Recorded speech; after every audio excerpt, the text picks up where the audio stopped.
Welcome to Wandering Around Wyoming, Or wondering about Wyoming. where we talk about things that we've observed in our new move to Casper, Wyoming. We are going to speak today about the high altitude living, various aspects that you may or may not have known about living in actually it's not high altitude, it's here is moderate altitude. Technical classification of moderate altitude is 1,500 to 2,500 meters, which is about 5,000 feet to 8,000 feet. And then once it hits 8,000 feet or 2,500 meters, that is when it's technically considered high altitude. It's kind of high compared to where we were I mean, it's higher than 3 months ago. everywhere else that we've been, but in the grand scheme, it is moderate altitude. It's higher than sea level. Which is 0. That's where we were. We weren't at sea level. We were in Singapore at sea level. I was sea level. I see. I was thinking about Ohio, which I think is like 200 and something feet.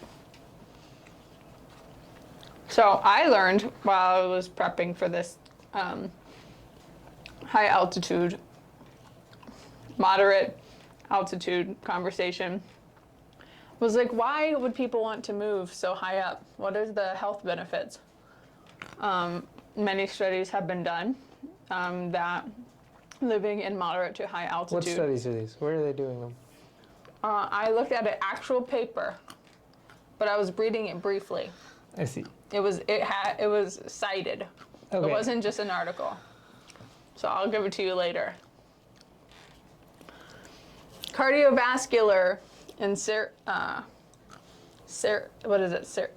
cerebral vascular?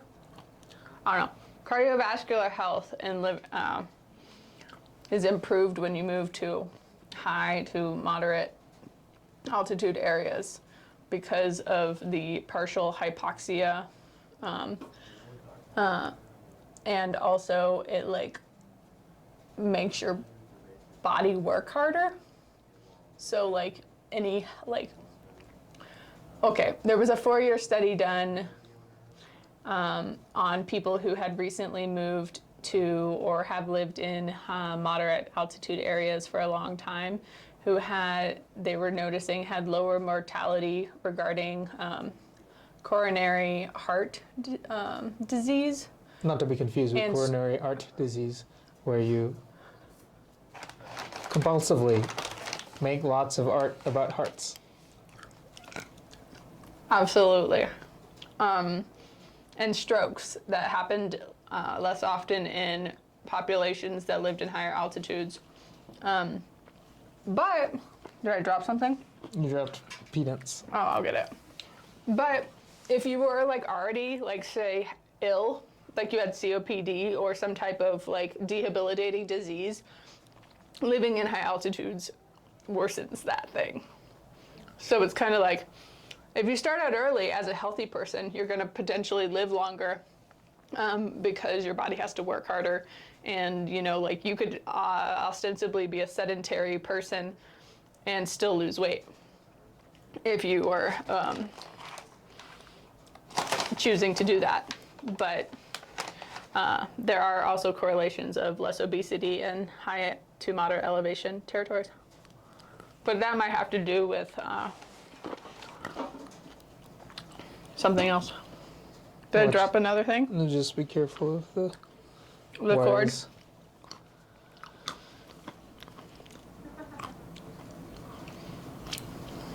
I was looking at Google Trends before moving here at the most searches in Casper, Wyoming. And one of those that surprised me was how to boil an egg. How do you boil an egg in a high to moderate altitude area? That is not what the search was for. It was just how to boil an egg. However, it did lead me to wonder what the differences are to boiling an egg at this elevation versus every elevation that I've lived in.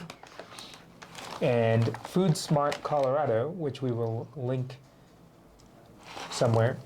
Yeah, we'll put all of our links of information. His are more likely to be accurate.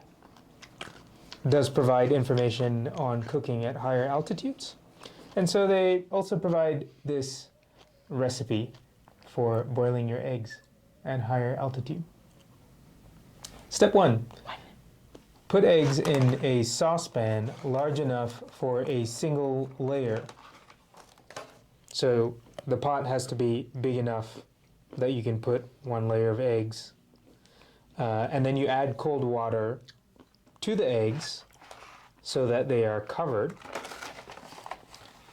And once that's the case, you bring it to a boil on high.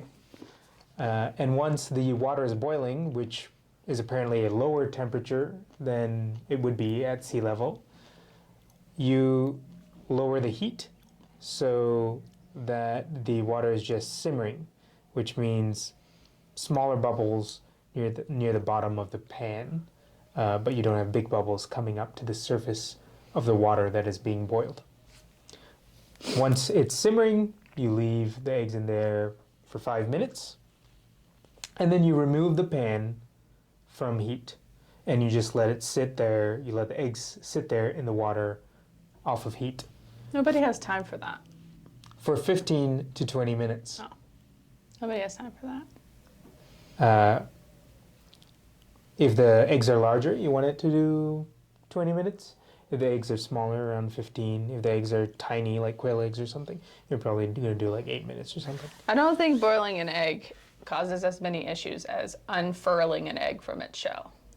Am I right, audience? And so after you've let it sit there, the third step is to take the eggs out of the water and immediately peel them either in cold water or in an ice bath. An ice bath is just ice in a bowl with water. My grandpa said this morning that he looked this up on Google. They said that you should boil the egg in like lemon juice and vinegar beforehand, and then also throw it into the ice cold water afterwards, so then they come out shiny. I quote.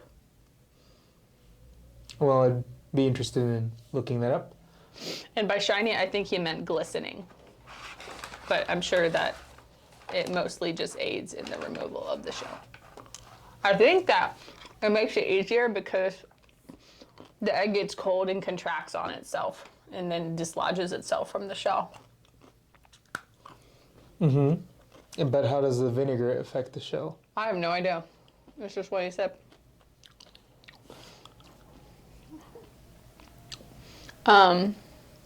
Apparently, in ovens, there should be no major change to the baking other than if you're cooking meat.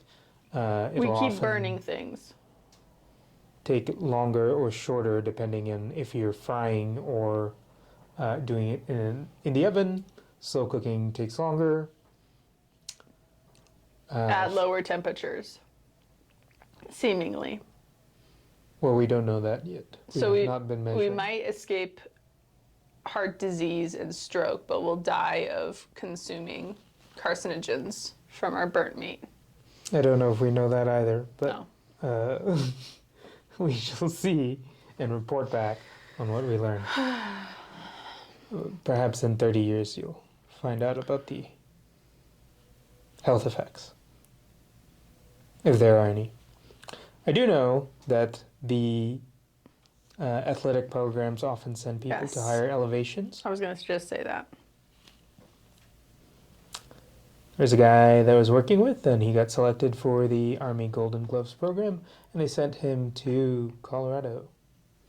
I was just reading a Reddit where a guy moved from the beach to Colorado, and he was like a marathon runner, you know, like go like the wind, like endlessly. But then when he moved to Colorado, it was like he had no motivation at all to run. And we did, I think, speak about the biathlon arena up there at 8,000 feet on Casper Mountain. But even when I lived in like like, yeah, at 8,000 feet, I think after 8,000 feet or something, that's when it becomes like dangerous to like exist in certain hypoxic conditions for too long. I don't know if it's called an edema or whatever, but liquid. Edema is swelling. Yeah, isn't it like liquid fills in your lungs and like starts swelling? Edema, wherever the edema is, there it is. So it's not necessarily Okay, well, I'm specific to thinking the of lungs. pulmonary edema, where like you spend too much time in high elevations, probably more around like 10,000 feet and beyond, because then people couldn't live up on the mountain if this was true. Then you just become, lethargic and shit. There are populations around the Himalayas that are genetically adapted to high elevation. Right, and those peoples, also from my brief reading into this paper, well, I read the whole thing, but, had to read fast. Most mountainous populations rarely ever die of heart disease or stroke. I wonder what they'd have. And is that the case now as well? Yeah, I think this is a recent article. Oh, so I'm saying the population studied, are they like populations with access to constant electricity, fast food, so on, or is this more traditional living? I have no idea.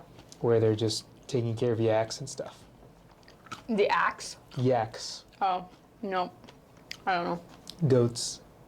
So when we lived in Moscow, I don't know if it was me being vegetarian for that year and a half or like just walking around all the time, but I felt in the best shape of my damn life.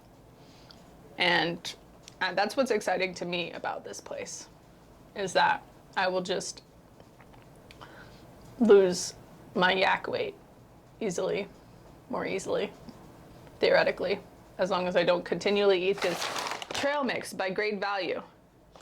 Yaks are pretty heavy, and I think they need a lot of food. So you might not be as heavy as a yak ever.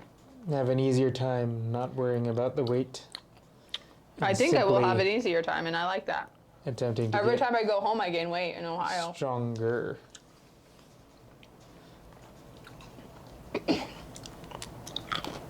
Also, people like to talk about how beautiful the views are. So like you expect that you're going to be in a mountain every time you hear about high elevation. What about just high desert, flat, but also slightly hilly? So it's not a universal truth that high elevation is going to be godlike, dwarven, and stony, though there are a lot of stones. A sea of grass is pretty beautiful. I consider it beautiful, but I feel like when I was looking at, like when people say reasons to move to high elevation, they are always expecting to be moving to like a mountainous wonderland.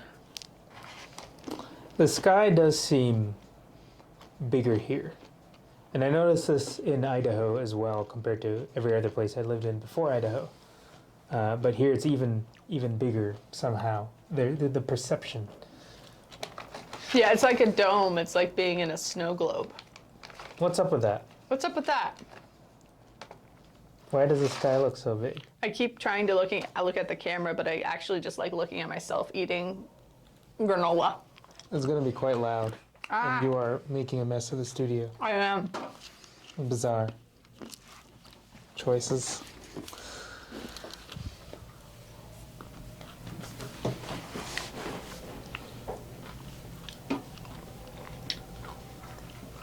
Did you have anything else? Yeah. Or are we just going to talk about eggs? So, on the way here, I was listening to a audiobook version of a book by John McPhee about the geology of Idaho. No, the geology of Wyoming. Though it did involve a little bit of Idaho and Utah.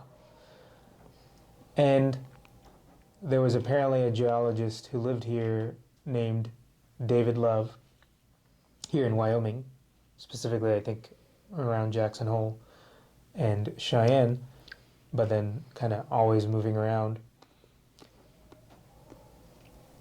And according to that book, there's a term about going around out in the wilderness here, where in Malaysia they would just say going to the jungle. In Australia they would say going to the bush. And apparently over here it was said gouging around. So instead of saying I'm going out to the bush, or I was in the bush, or I was in the mountains, I was in the steppe, I was in the prairie, whatever, you'd be like, oh, I was gouging around. Which I haven't heard or seen anywhere else, except this book. So I'm curious to see if that'll be a term we come across. I think we should implement it into every other sentence and see if people say anything. Gouging around Wyoming. Gouging my arounds out. What were you doing today? Gouging around the living room. How are you? I'm gouged.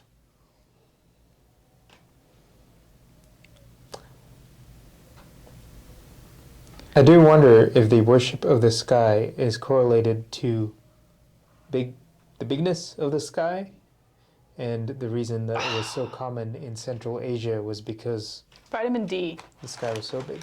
I forgot to mention the vitamin D benefits in improving your health and having so much ultraviolet light just spearing on your eyeballs as you're gouging about. Which makes me wonder again, are there fewer people here who wear glasses? That would be some interesting I feel like there are information to fewer look at. people with eyelids that are fully open. Like, everyone's got a squint. Yes, but We just got coconut oil at Costco yesterday. I'm so excited about it. Speaking of high altitude dryness, there's no Costco in Wyoming, is there? no Costco in Wyoming. So There might be a we went Sam's to Club. Fort Collins in Colorado for the Costco. Yep. Well, we went there for Thanksgiving, and Costco happened to be there. The Costco in Ohio has half of a lamb, but they don't have that here in Fort Collins. They didn't have a half a lamb for sale. There's probably somewhere in this town that one can get half a lamb or a full lamb. But perhaps not at those Costco prices. It was like, what, like $5.50 a pound? So it was like $150 for a whole half lamb. Whole half lamb. Half lamb. Half a dead sheep Half a dead sherp. without all the organs. There's a lot of freezers for sale on Facebook Marketplace, but people always want to sell them for, like, sometimes you get a shining light where there's one for $50 or $75 that still functions, but if it's like broken and doesn't work, they'll either put like free or less than $50. And then but the average is like a minimum $100 for a freezer. Which I guess if one gets into hunting speed goats or something, that we would need a... The speed goat is a pronghorn, we learned.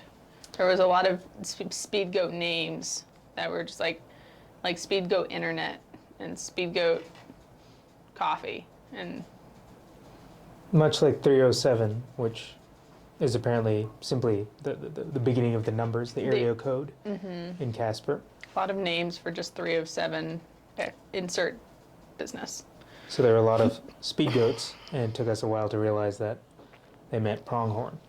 It did not take me very long to realize that 307 was the area code, though.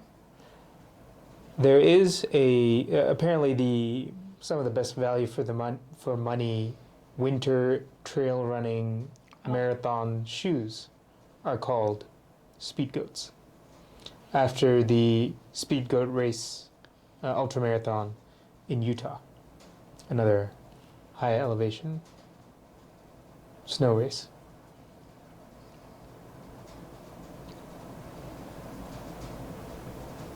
Do you feel more winded when you exercise? It's hard to say because I felt more, my point of comparison is grappling, Brazilian Jiu-Jitsu, and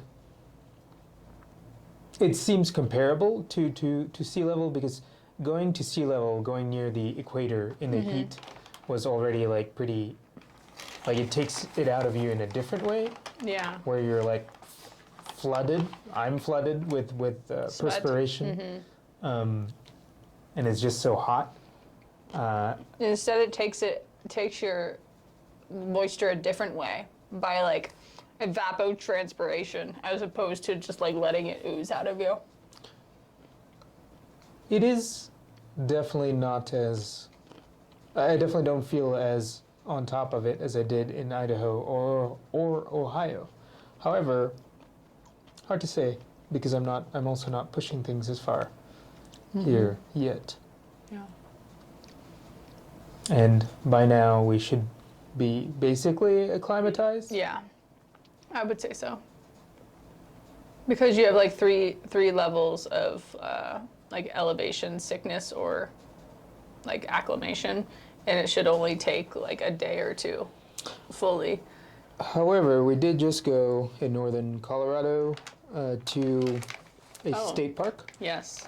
and I think that was maybe 10,000 feet above sea level. And I did feel a little winded, Yeah. just going on a normal walk. It was snowy though. There was a lot of snow. Mm-hmm. It was not a normal walk. It was a normal walk in the snow, like we did in Casper Yeah. Mountain. But this was a little bit hillier, I think. Mm-hmm. It's so quiet up on the mountains. You can hear like a pin drop, hear your like blood rushing through your aortic areas. Aorta. It's pretty cool. We felt that way in the Badlands when we were driving through South Dakota. We slept in the, I don't know, gouge. And it was so quiet and so crisp.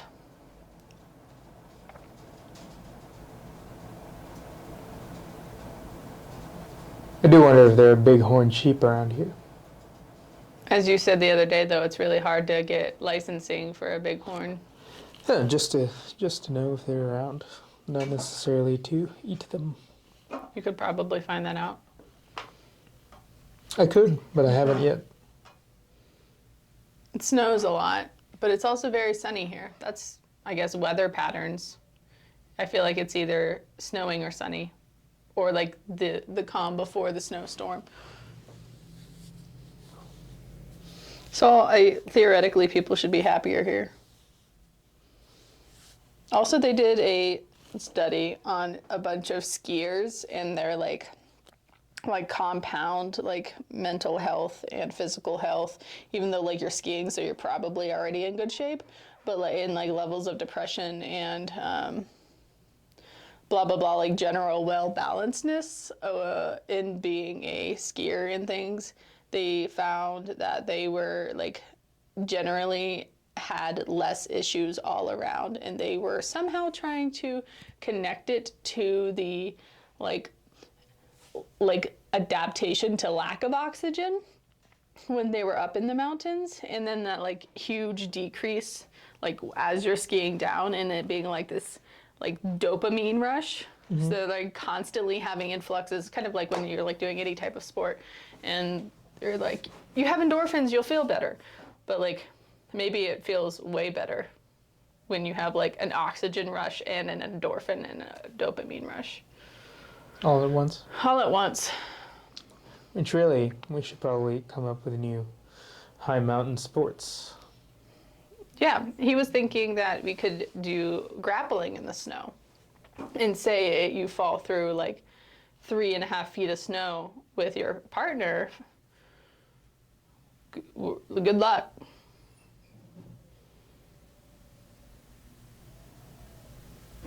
I guess there would be environmental submissions, if and then the danger there is if you both suddenly get injured And from we- the environment. And we would never even get to see it because it could be this awesome thing where you're like, oh, tumble, tumble. Like you're all wrapped up in each other and you're starting to pack the snow around you. And then like you're like shoving the person's face in the snow and they're like, ah, nom, nom, nom. Like they eat themselves a little hole for breathing. And then like for you, good luck getting your hand around the ice without like, you know, blading your skin off. It would be a lot of like internal coolness that you wish somebody could have recorded, but instead we just have like this camera and this pile of snow, like a little like a earthquake. pug, yeah, like a pug chasing a rat. Some pugs are on Xanax. Probably not here. What's that like? I was just reading an article about, I know this has happened before, but embryos that have been frozen for 20 to 24 years or longer, 30 years, that are just now being born. Could you imagine? Like like, I don't know at what point you start to understand what like I've been frozen for 25 years and now I'm just being born. So then you have like a 7-year-old next to you, you're ostensibly the same age, but your embryo is 20 years older, which led me to the question on like, you know how like people in different generations look a lot alike, which I'm sure that's mostly cultural and environmental. Like in the 50s when everyone looked like middle-aged in their high school photos, would it be like, say you had like a 30-year-old embryo born today, would they look like people out of the 90s? That's a good question. Like I guess you would find evolutionary- out if it's environmental, like the Zoomers, what do they look like? They look like tall elves. Like their bodies are like very like With a lot of injections. huge, like, you know, muscular and all that, like an adult body. But then you look at their faces and it's like somehow extra neonatal, and so like elves. That does seem to be a big difference. We don't look but I like would elves. guess that. Yeah, we're not Zoomers. I'm I just was saying. malnourished enough to be this height. Yeah. How tall do you think you would be if you were not malnourished as a youth? 5'10". 5'10"? Wow. You would have gotten a lot more rights on Tinder. I never have put my height on Tinder. Oh. People would just That's a know. lie. I think I did. I did in areas where height really matters. Where does height really matter? In Germany. high elevations? Oh, at Germany? Or maybe they're just more honest in Germany about it. Anyhow, yeah, I was like, that must be so weird. Like not actually, it's not weird, but like, are you genetically taking a step back evolutionarily? I don't think so. I mean, it's a Like different thing that's each being done. iteration of human would be like, you know, moving evolution forward somehow. But if you have a embryo that's just like frozen in time, you know, 200, 300 years ago, whatever. It would be really cool to see what the differences might be if they ever find such a would. frozen egg. Well, it's not an egg. It's an embryo. Is embryo fertilized? I think an embryo is just an egg. It's just an egg. Yeah. I thought it was pre-fertilized. I was imagining. I mean, it's still weird, but I was still thinking like, That they fertilized like the baby? embryo and then they kept it. yeah, like a baby under 200 degrees Celsius conditions, frozen in a time capsule. I think that's a little different. Okay. Well, still. Do embryo babies look like 80s pop stars? Next time on Wandering About Wyoming. Rutting. Ruttin? Gouging around Wyoming. Gouging around Wyoming. We'll certainly need to bring the mammoths back. Bring the mammoths back. Is that it? Mm-hmm.